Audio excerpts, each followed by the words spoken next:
Curiosity is what we feel when we are struck by something novel and have a strong desire to know or learn something.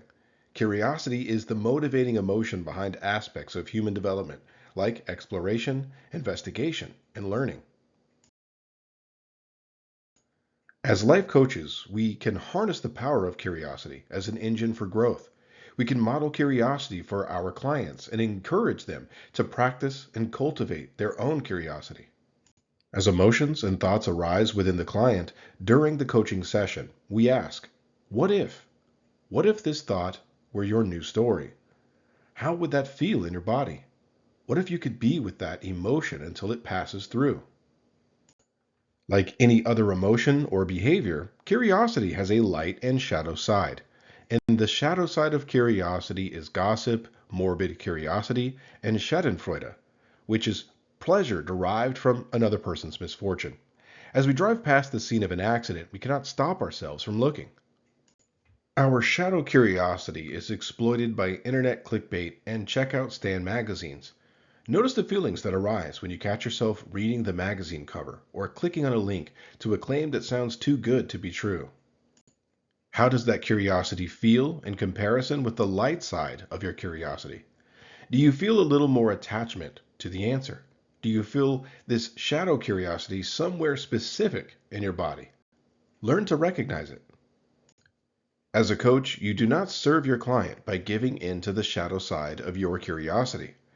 It is natural to want to know the whys of their story. For example, you may really want to know what happened to them when they were 5 years old. Acknowledge your shadow curiosity as it arises and let it float by. In order to keep your clients in the present and moving forward, your questions must come from the light side of curiosity, and you should feel relatively unattached to the answer. Our history and cultural lexicon is full of warnings about the dangers of curiosity. It was Eve's curiosity that propelled her to eat the fruit from the tree of knowledge of good and evil. And curiosity did allegedly kill the cat. For this and several other reasons, clients can sometimes feel unsafe when asked to harness the power of their curiosity. This is one of the many reasons that creating a safe space for clients is so necessary. You may also want to help clients develop a safe and healthy relationship with their curiosity by adjusting the pace and degree of questions that move the client inward and forward. There is a flow to a coaching conversation that resembles breathing. You can adjust the flow to the client's comfort level. The conversation expands and narrows as you ask the client to look at the big picture and then focus in on specific goals and action steps. You might expand again with a question to connect the client's goals to their purpose in life.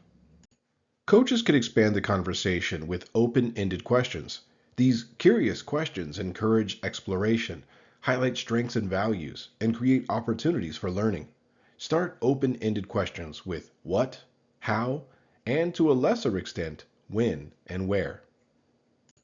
Why often starts a question that can be overwhelming to clients.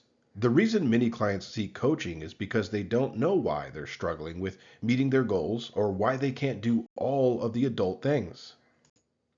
In many ways, a why question can feel like an accusation and bring up shame in the client. When a client is in shame, you need to do the work of bringing them out of shame before you can do anything else. Shame stops us in our tracks. You could usually get answers to the why question with a more specific what or how question. What outcome are you hoping for? Or, when I say the word exercise, what comes up for you? Clients will often provide their reasons while looking for the answer. A coaching conversation should be just that, a conversation. If the coach asks too many questions in a row, it can feel more like an interrogation than a conversation. Indirect questions are statements that act as open-ended questions. For example, tell me more about that. Or, I'm sensing that you have something else on your mind. Or, I'm curious to hear how you handled that. Brainstorming is another way to expand the conversation. You can make a game out of brainstorming. There is no judgment or discussion about each idea generated, just as many possibilities as possible in a given time period. The client and coach can take turns saying ideas. Each person just says the first thing that comes to mind. Some of the ideas might be silly or unrealistic. However, the silly idea might then unlock the next three possibilities that, when examined later, become the goal, action steps, or aha moment of new learning. Another way to expand the conversation is to ask the client to connect the topic to other areas of their life or to look at other perspectives. For example, how does this action affect your spirituality? Or, imagine you were the other person in this situation. What would you do? Open-ended questions encourage the respondent to reflect, think, and express their true feelings and opinions. When a coach asks an open-ended question, they transfer control of the conversation over to the client, expanding and empowering their journey of self-discovery. After asking an open-ended question, listen with the intention to empower. When we listen to our clients, while trusting that they are the experts of their own lives, they begin to own that role. They embody the title, expert of one's own life. Consider this for a moment. If Jane truly believes she is the expert in being Jane, would she ever feel lost and unsure? If John truly believed that he knew exactly how to be John, would he struggle with which next step to take in the world? Sometimes, though, the coach needs to control the direction of the conversation. Closed-ended questions limit the client's answer, often leaving them to choose between two possible answers, such as yes or no. Closed-ended questions are used as a pivot point in the conversation. They shift the energy from contemplation into action. They funnel the conversation toward decisions, goal setting, and commitment. You might ask, are you ready to narrow your focus to one or two goals for this month? True listening occurs so infrequently in our culture that clients will sometimes let loose with all of the words that have been left unsaid in their life for lack of a willing listener. When you feel lost in your client's story, let them know. Interrupt them and say, I'm lost. I know we started talking about this and now we're over here. You had chosen this topic for this session. Is that still what you'd like to focus on? Bottom lining can help a client become unstuck from circling around a topic. In coactive coaching, the author suggests introducing the language of bottom line early in the coaching relationship so the client isn't taken off guard. You could state, what's the bottom line of this situation? Or you could choose a phrase that feels more aligned with your coaching style.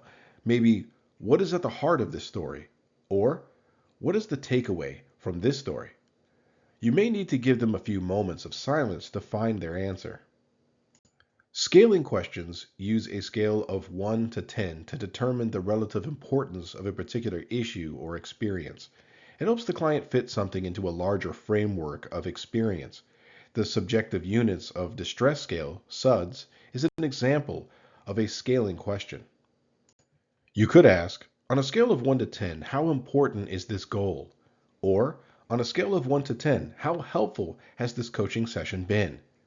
If there is a possibility of a zero answer, you may want to include zero in the scale, or the phrase not applicable. The final focusing technique is to ask the client to summarize the topic. Summarizing gives you the opportunity to look at the big picture and remind the client to return to the intended path. This is possibly a gentler way to ask a client for their bottom line.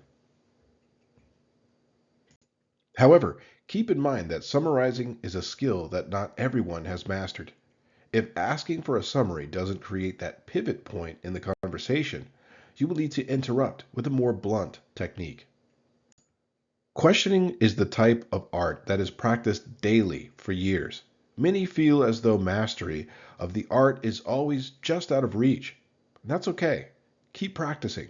Maintain the intention of empowering your client by asking questions that encourage discovery, insight, clarity, and forward movement.